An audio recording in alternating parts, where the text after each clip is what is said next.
All right. Sunday night, we made it. Welcome to the second half of the year. The last time we talked, it was the first half of the year. Now we're in the second half of the year. Welcome to another installment of Sunday night KloobySnack time. It might be Monday morning, depending on where in the world you may be seeing this video. But this is an exciting week because we're starting the first KloobySnack in a new baker's dozen. By now, we hope everybody knows that the whole book, 52 snacks, broken down into 4 baker's dozens. 4 times 3 is 13. Worked out beautifully. So we began the year with loving flavored KloobySnacks, and then we've just finished last week ego flavored. So tonight we're starting a brand new baker's dozen discipline flavored KloobySnacks for the next 13 weeks. So hey, Abby, what kind of a week are you having? How you doing tonight? I'm having a good week. I'm really glitchy. I don't know why I'm glitching so much. I'm having a good week. My roommate is here visiting for next year, which is really fun. And that's all the excitement for next year and for New York and the fall is all really kicking in. And I'm excited.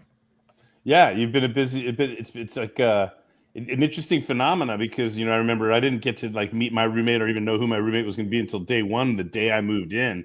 That's and it's a different day and age now. You guys feel like you're fast friends before you even get to campus. And it's amazing. Like, she's here in San Diego. You had the concept of your roommate, somebody that I might meet later on, right? But before you even starting school, for her to be under our roof for a couple of days is really special. It's been cool to get to know her a little bit. So what else is happening? Anything else before we get started tonight? Any comments or questions? Or that is all. No, you want to get into it? All right. Well, cool. Here we are. Yeah. Let me go ahead and screen share. Okay. For what? Let's see. Where am I going now? Screen share. Oh yeah. Here we go. Screen share. All right. So normally, it's interesting week because normally we'd have all these snacks to review before we get to quote tonight's snack, but we're not going to review 26 snacks worth. We're just going to get right into our discipline flavored baker's dozen right away. I can give a little preview for the next 13 weeks. These are the teaser versions of the snacks, which is fun. It was fun to come up with little teaser versions that would fit this page, but also the table of contents as we designed it as well.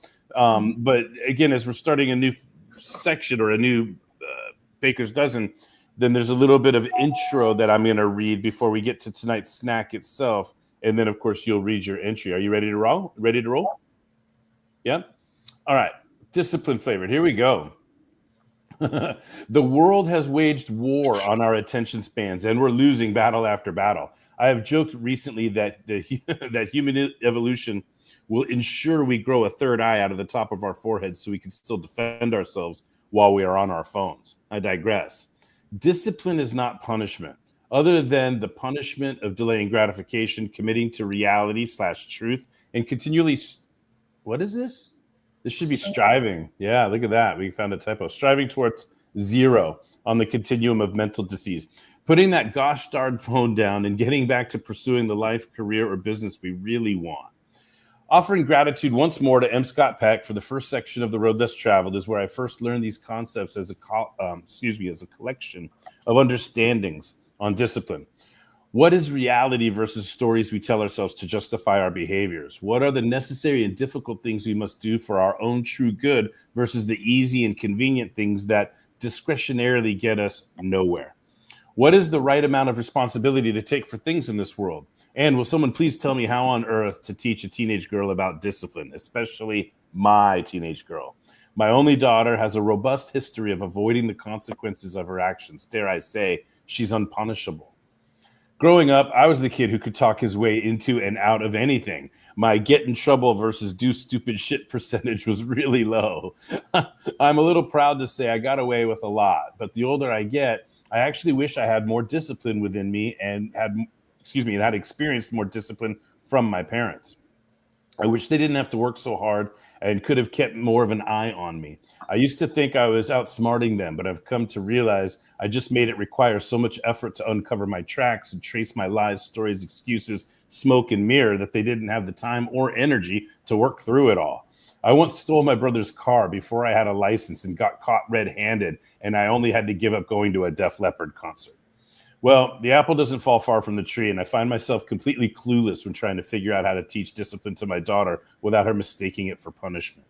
How can I get her to trust the truth, do what is necessary first, and avoid habits of procrastination that work in high school, but not in the school of hard knocks? How can I help her find the right amount of responsibility to take for herself and the world around her? How can I help her know which problems are 100% hers and which ones are illusions or distractions from the life she really wants? Anything that feels pressed upon will automatically press back. Abby is not to be disciplined. But what I learned in writing this book is that I have a baker's dozen of discipline-flavored KloobySnacks out.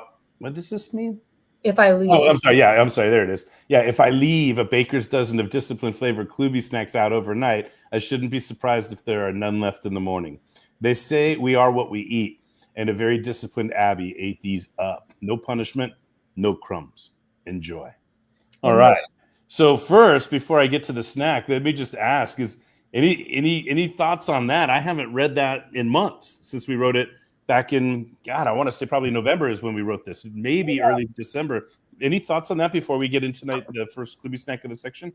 Well, the part that I think is most interesting, or that that's kind of like stuck with me the longest, is over like the concept of anything that's pressed upon will automatically like press back. Anything that feels pressed upon will automatically press back. And I think that like you've mentioned that a lot to me, and I think about it a lot, especially with us. I feel like there's often time where I feel pressed upon, and if it's like whatever it is, and then I automatically press anything back. other than your MO, yeah, right? Yeah. Of course. And then it's like I automatically press back, and I notice it a lot between us. But then I've also noticed myself using that like analogy. I don't know, whatever you would call that, in conversation with other people, like to resolve arguments or within any conversation, bringing that up.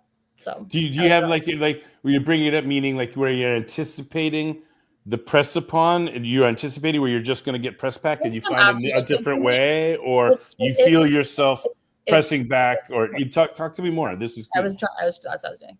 If like I point something out that somebody does, I'm just pointing out their behavior, or just pointing out something about their behavior, and they don't like it, they don't agree with it, they don't whatever, and they go all defensive, and then it's like, and then they're all like, oh, I don't want to argue about this, and it's like, well, this wasn't an argument, and you're just like getting kind of defensive. So then I use that to, I don't know, I just know myself, I've noticed myself using it a lot in response to other people like clearly feeling pressed upon and then pressing back.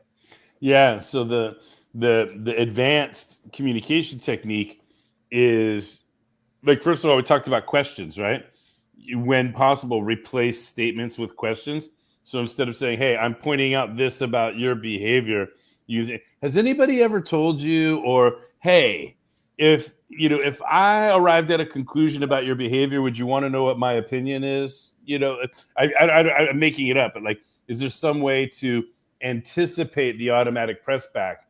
Yeah. You know what I mean? Because that, sometimes our communications don't land, and now we're doing the back and forth rather than the original thing. Yeah. So I was just curious if you were able to ever anticipate your own instinct to press back and do a better job receiving what somebody has to offer you rather than automatically resist, or if you've ever anticipated somebody else's automatic pushback and found a way to restate or reoffer what might have only triggered pushback and communicate in a way where your messages land at a higher percentage. I'm not sure if that was. I'm more often. We'll give you time till we get to that level. Yeah, check back in a few months. All right, we'll check back in, but the world is waiting for you, young lady. Mm-hmm. Your oyster indeed. All right, so you ready to get into tonight's Klooby snack? Yep, it's a short response. I already looked at it. Is it? Okay, well, it's interesting, isn't that? It's a little ironic for such an important snack. But I'll go ahead and put it up, and then I'll go to screen share and we'll read it. Right. So, oops. Let's go to screen share.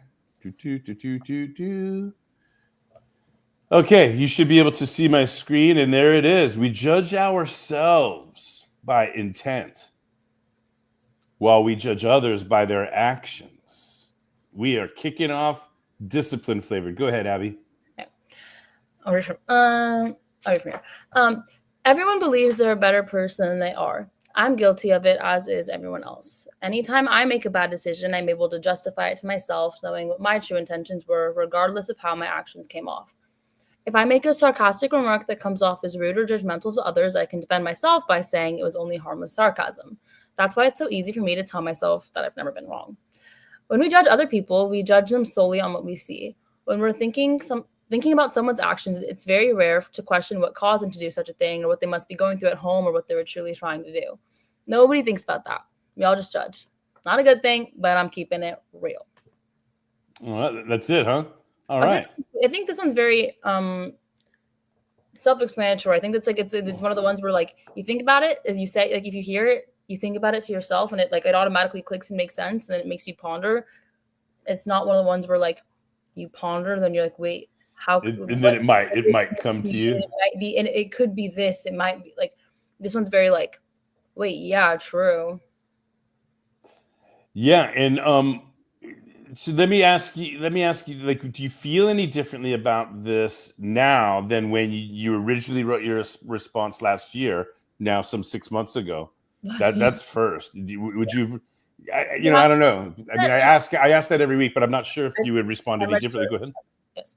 I think that I do agree with how like saying that like when you're thinking about other people's actions, you're not going to be questioning what their intentions were or yada yada. You're thinking about their actions. I do agree with that, but not completely. I think that oftentimes, like as like an immediate response to someone's actions, you're not going to think about what their intentions were or what they could be going through, or all these other, since everything is multi-determined, all these other things that could go into these, whatever these actions are that you're judging. I think that that is thought about, but way after the fact. I think that like after an event or whatever it is that happens, after taking a bit, then going back and revisiting it and thinking about it, then that's where like the questioning comes through. But I think that as an immediate response, if somebody says something that I don't like or I think is mean, I'm not going to be like, well, I'm going to be like, just like, that was rude. I'm not going to be like, oh, well, what could have caused them to say, like, how could like, could have the beginning of their day went for them to leave? Yeah. Like, I'm just like, you're mean. I don't want like, but I think that then after the fact, going back and repondering, then that's where like the thinking about their intentions rather than their actions come in, which like is a good thing that like it is thought about at all. But I think that it would be beneficial in many ways if like we were able to just think about that from the beginning rather than like, because I think that would help us like control our reactions and responses to certain things. I know at least like I would, you know. Yeah. There's yes, and there's a couple of things that I want to elaborate on when it comes to this KloobySnack. It's well, first of all, the first thing I want to point out is the irony. We're starting a new section tonight, so we're like, oh, we don't have to review all of the snacks that we've covered in this section because this is the first snack of this section.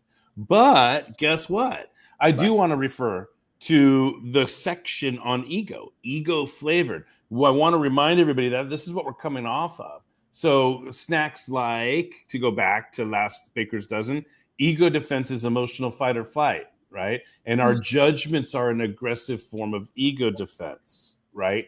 And then when you factor that in with, where is it? Do we have everything? Yeah, everything is multi-determined, right? These are snacks that we've come through along our journey. We've gotten in touch with ourselves. We've paid attention to the difference between what I would call our autobiographical thinking, right? Mm-hmm. Which is the ego defensive, the reptilian, the first responder, the meaning making that, you know, that we can't ignore. You know, it's automatic. We protect ourselves. We're hardwired to protect ourselves. So the autobiographical is where we interpret everything as it relates to us. And I think this is what you were just saying. Well, what we hope happens after the initial instinctual, automatic, like the sunrise, can't stop it, it's coming, ego defensive reaction, right?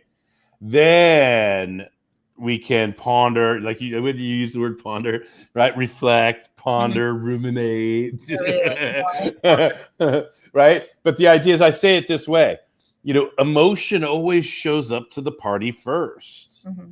We hope logic arrives fashionably late, stays a little longer, and helps clean up. Right? Go ahead. What? Hi, Charlie. Yeah. You want to jump Charlie into the conversation? Yeah, Charlie's in the chat. He has the flu. Charlie, are you here? We can't see you, my friend. It makes for interesting. There you are. Oh no, bundled up all the way down in South Africa. Hi, Charlie. Oh, yeah, no worries, Charlie. Okay, that's fine. We love you. We recognize you. You should be sleeping, right? You could watch the recording of this. They're all available. Oh, he's got his book. He's happy. Snack time. Okay, cool. KloobySnack time. No problem, Charlie. Well, we're going to go ahead and continue with the conversation. So I wanted to point out, yes, Abby, that there's a difference between the first response and then the benefit of reflection, the benefit of if we can be curious, if we can, suspend judgment, if we can allow our understanding. We know that everything happens for multiple reasons. We know that ego defense is automatic, like fight or flight, like flinching and swatting when we've got a bee buzzing by our ear, which when it's really, we swat at non-threats. We duck from non-threats because we're hardwired to protect ourselves. So it's interesting. We're building on that, in my opinion, when we get to this snack right here. We judge ourselves by intent, while others judge their actions. So that's one thing I wanted to say is the autobiographical, the automatic versus the biographical. We're all mature enough. We're all able at some point to reflect. And if I had to write somebody else's story, would I say that person is trying to hurt me right now? Probably not. Okay, what else could be going on? And then the path to wisdom, maturity, better communication, better relations emerges. The one other thing that I'd want to say, and I'm going to go back to screen sharing on this, is what I'm going to do is I'm going to actually take people into what you can see here. This is a slide from my integrity game keynote. And I actually not lean on this snack, but there's always a part in my integrity game keynote where I introduce this KloobySnack. So I'm going to go backwards for a second real quick and show there's some pieces that I uncover to open things up at a high level. And then ultimately, when I get into the integrity game keynote, I'm letting people know that the integrity game is born in the land of accountability, right? So then when I get into it, it's like, all right, who's ready to start playing the integrity game? And they get the audience ready. And it starts off with this question right here. How many of you believe you have integrity? And 100% of the audience raises their hand. There's rarely have I ever been in a room delivering this keynote, and I've been in several rooms all around the world, delivering this talk on accountability in the integrity game, and asked how many of you believe you have integrity. And very rarely has anybody had the wherewithal to be like, oh, I don't know. Like the maturity to actually question themselves, or the maturity to hesitate a little bit and not be so ready to raise their hand. But by and large, usually everybody raises their hand. So then I get to make the joke, like, keep your hand up and repeat after me. I do solemnly swear not to shoot the keynote speaker in 44 minutes. And I get the laugh, but I'm drawing them into this conversation now. What is integrity? And here's what's interesting, Abby, is that when people start giving me their answers for what they believe integrity is, their voices, their demeanor, it changes. It's like, do what you say you're going to do. Yeah. They're like, becomes like a mob mentality where everybody else in the audience goes, yeah, do what you say you're going to do. And then somebody will say, do the same thing when nobody's watching that you would when somebody's watching. And the audience kind of like, yeah. So this energetically, this like mob mentality creeps up when people are sitting defining integrity with somebody else in mind who has failed to behave with integrity. Somebody else in mind who has done them wrong or jilted them or lied to them or not perform, whatever it is. And I just think it's really funny because it's there during my keynotes that I get to drop this KloobySnack. You all raised your hands. 100% of this room has integrity, but everybody outside of this room doesn't. I should go buy a lotto ticket. I'm really lucky to get such an amazing audience, right? And during the rest of the keynote, I slowly unveil how the truth is we all have some. Mm-hmm. We all need more. It's like a trick question, and it's an engagement piece. But I get to drop the KloobySnack, and I get to start the process of helping people look within. And I always end up dropping this KloobySnack. We judge ourselves by intent, but the rest of the world's just judging our behavior. So I switch it up a little bit in the keynote from how it reads here in our book. And that's what my work is all about. Is I want to make it easy and fun to look within. I want to make accountability less threatening, and so that's what I think these KloobySnacks do by and large, is that they assist. They make it easier for us to look within. They lengthen that fuse. They allow the logic to show up sooner rather than later. We validate the emotions, but we make peace with them in favor of better outcomes in our communication. So that's what I think that we're working on here in KloobySnacks. It's a treat to be here in the discipline section. Let me ask if you have other comments. I'm noticing, let's see some private chat over here. I want to see if there's any comments worth responding to here. Oh yeah, Charlie can't talk because he's got the flu. Oh, okay. You already read those comments. You're one step ahead of me, Abby. Okay, great. All right, we got you, Charlie. We got you. If anybody, by the way, we've got a couple minutes left. If anybody out there in cyberspace wants to join and get into this conversation about discipline, commitment to reality, delaying gratification, you're doing what's difficult and necessary first, and then what's convenient and easy thereafter, right? And taking the proper amount of responsibility for things in this world. That's a tough one, by the way. We're going to get into that conversation, I'm sure, as the weeks progress through the section. Yep. But discipline's a big topic, and a lot of people mistake discipline for punishment. And what we want to focus on is the character of discipline. Discipline as it regards to our choices and our behavior, our choices when it comes to meaning making, and our guardrails when it comes to like mental health and the amount of responsibility we take for our lives and the world around us. What do you got, Abby? Anything else tonight? No. Well, I think I was going to go back to the how like we judge ourselves by our intent and others by actions. I think that also like while judging ourselves by intent, like at least for me, like I'm like hoping that everybody else is judging me for my intentions too, rather than just my actions. And like I'm hoping that like as I go, all my actions are just like automatically justified because everybody else is questioning why I'm doing things. You almost say that as if you know that it's not the case. Yeah, and then I know, and then it's like, so if somebody like asks me about why I did something or points something out, I'm like, what do you mean?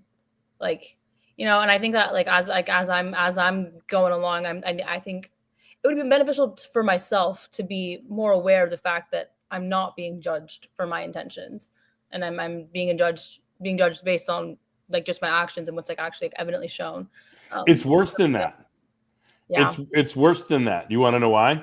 Because observers will make their own meanings of what they see unless they're you got it because they're responding autobiographically. So not only are they not judging your intentions, they are judging your actions, and not only are they judging your actions, but they're judging them autobiographically rather than through what might be your intention or your best story.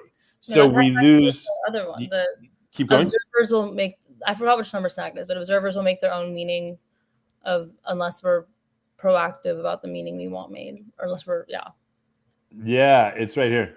Oh, I've got them on the ready. Observers will make their own meanings unless we are intentional about the meanings we want made. Mm-hmm. So sometimes those kind of these two tie together. Yeah, sometimes it's and then back to like you think about curse of knowledge, right? Mm-hmm. When we're so familiar with what we know that we forget what it's like not to know, then we might forget to say something like, "Hey, I want you to know that my intention here is as follows. Here's what I'm trying to do. Hey, you follow if we can frame it, if we are on the ready. But here's the thing: sometimes other people are right. They're like, "Hey," and we get called out, and we're not ready to admit that, and we make up a bunch of story. And it gets worse and worse and worse and worse and worse, right? Yeah. So we got to be, like I said, we got to be really careful when we're accusing people of things, right? We're better off, asking questions, right? We should have had I think we had the snack right here. When possible, replace statements with questions because we know, right? On and on. Yeah. All right. Well, listen, I'm gonna get here. I see you're messing around with your hair. Are you getting ready I just woke up from a nap, and it's like no, I'm not. I'm like I just woke up from my nap, and my hair it's like the way it's laying is really bothering me. I'm getting like overstimulated by it, but I fixed this. That's just. It looks great to me. But anyway, here we are. We've arrived. It's a brief intro to this section on discipline. I really like how so many other snacks are called to the fore, and our understanding of tonight's snack is really. Thank you, Charlie. What else does he say? Oh, he says, "Yeah, you look great, Abby, of course." And Yeah. So what I'm getting at is it's fun to see how our understanding of each snack and tonight's snack Yeah. is really informed by the others. It's fun. I don't know how many banners StreamYard lets me store. At some point, it's going to be like, hey, you got too many banners. I'm going to have to delete some stuff. But it's nice to have all the snacks to date there to go to and to see the through line and, how many different thoughts we're leading with each individual snack. But the interconnectedness of all of them is something that's really pleasing for me to work through as a collective, as an aggregate. But what might you say here in terms of last call on tonight's? I don't know. I was just gonna agree with that about like they're all connecting. It's cool. It's fun, and I'm having some of them like really on lock here. The observers will make. I can just. It's fun being able to like brings other ones up to relate to or connect to or better explain.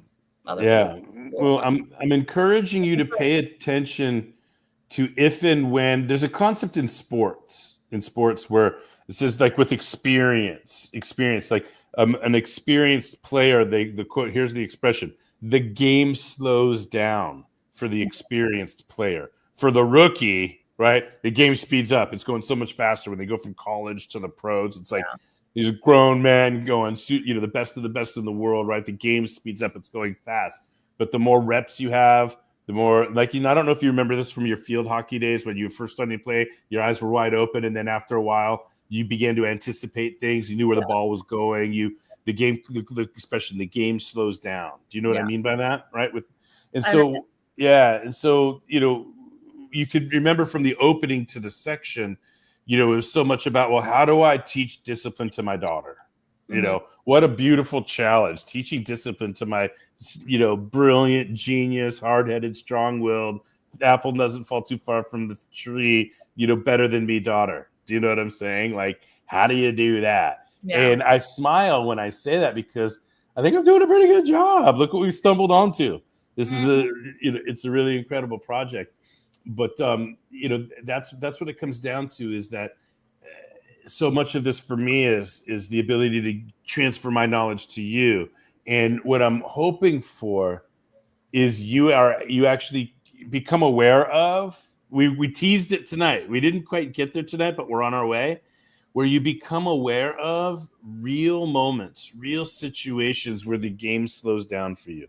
Mm-hmm. Where like it slows down and you're like, want, where you're like in a different space and time. You're like, oh, ego defense, fight or flight, questions are better than, and in real time, you can calculate, all of these knowings and actually be a better communicator, get your points across more effectively, help people feel understood, heard, and loved, empower other people, show them that you see them and you believe in them, and let them see you as a support and a source of validation rather than a threat or a contradiction. Like I'm just excited with the idea of this communication game slowing down for you, where all of your real big heart, your real super brain is really on display, because you're spending less time defending your own ego and more time pumping other people up. Yep. You follow? Like, that's where, watch out world, that's where Mom and I have really given a gift to this world in you, Abby, is your power to make other people feel good about themselves, your ability to see other people and to empower others, and you go so fast, you're already so many moves ahead. And if your communication can catch up to this game that somehow slows down for you compared to others, watch out world. But that's all I've got for tonight. Anyway, we got 12 more snacks to chew on. The next 3 months, we're all about discipline, not as a punishment, but as a skill set, as a mindset, as a choice, as a behavior, as a practice, as an ideal, to strive towards, as something that we find within rather than project outward. Anything else? I don't know. That's it. That's all I got. Charlie had 2 things in the chat. Okay, let's see what we got here. Charlie says, hang on. I think I might even, it's private rather than, it's not a comment, it's private. He says, every job is an inside job. Look within, and every snack has a different meaning. Yes. And Charlie says, that's what you do for all of us, Coach Jeff. We appreciate you. Oh, Charlie, thank you, my friend, my brother. all the way on some other side of the world down there, different hemisphere, different temperature, etc. You're amazing, Charlie. If I had the flu, I would just say, oh, we're moving to a new time this week and be in bed and rest up. But I'm impressed that you're here, man. Yes, thank you, Charlie. Even when unable to talk, shivering cold, you're still here to get your weekly dose of KloobySnacks. It's impressive. All right, last call. Anything else? Comments, questions, jokes, riddles, limericks, haikus, or expressions of gratitude? Nope. All right. Last week when we spoke, it was June. Now it's July. We have crossed over the threshold from the first half of the year to the second half of the year. I'm super excited. We're less than 2 months from seeing you go off to Fordham. We're going to shortly thereafter. What? 45 days, 40-something days. 40-something? You guys are counting? We're in the 40s. Yeah, the numbers start to get out the calendar and put the X's on the old calendar. Yep. That's exciting. And then, of course, I'm also looking forward to the 90-day challenge starting in September. I've been actively booking guests for that, and that's going to be exciting. Something I'll be plugging in the weeks ahead, getting everybody ready to anticipate the 90-day challenge, the Integrity Game 90-day challenge starting in September. But we're still in midsummer nights, right? July is a special time. Lots of vacation, lots of freedom on our minds. Lots of summer schedule happening. You guys gone to baseball games. You've gone golfing. You gone to parties. Like, how has it been for you guys this week? How is Laura enjoying San Diego? She's enjoying it. Come here. All about it. We were just laying in bed. We had a fun day today. I'm Oh, there she is. All right. so much. Hi. Hi, this is Abby's roommate, everybody. Hi, Laura. Yes, all the way from New Jersey. I Yeah. came to see Abby, and she has been hyping up San Diego to me, telling me all about it. And I just felt like I had to come see her in her natural habitat, Yeah. And we're having so much fun, and we're so ready for the fall. Yes. Yeah, I'm going to say Abby and Lara. L-A-R-A. Fresh. Well, it's like now we go M-A-N to M-E-N. That's weird too. That's weird, right? Hey, Abby and Laura, rising freshman. Hey. We're so excited. Yes. Yeah. Yes. You guys, it's the greatest thing in the world. I told you guys earlier. Hey, there's Charlie from South Africa. Africa. All right. I'm still to this day. Shout out to Chris Young. Hey, man, Chris Young out there. We've been friends since late August of 1990, and it's a special time in your life when you go away. The experiences that you have are on like hyperdrive. They come really fast. Yeah. You understand, because it's just hard to explain. There's a compounding interest, like a speed acceleration of like every day is like a month, because the umbilical's broken. You're on your own. All of these experiences, you're in it together. There's homesickness. There's finding your way. The challenges of managing the new schedule, the expectations, the pressure of the competitive environment that you guys are going to be in academically, with the distractions of New York City, and you're going to be in these trenches together. Lots of late night conversations, lots of depth, lots of opening up to each other, and trusting new people for the first time in interesting ways. And you guys are going to be sharing all of these experiences together. It's something that you're already off to a great start. It warms my heart to see the way that you guys are connecting. And, everybody should have that experience of their first roommate in college, staying friends the rest of your lives. It's a very special relationship. Super happy for you guys. All right. Last call. Anything else before we dismiss for this evening? Nope. It was so fun listening to you guys. Yes. All right. Well, thanks for being here for another installment of Sunday Night KloobySnack Time. We are 27 down and 25 to go. 12 more in the discipline flavored. And we'll see everybody next week for another weekly dose of KloobySnacks. Good night, everyone. Bye.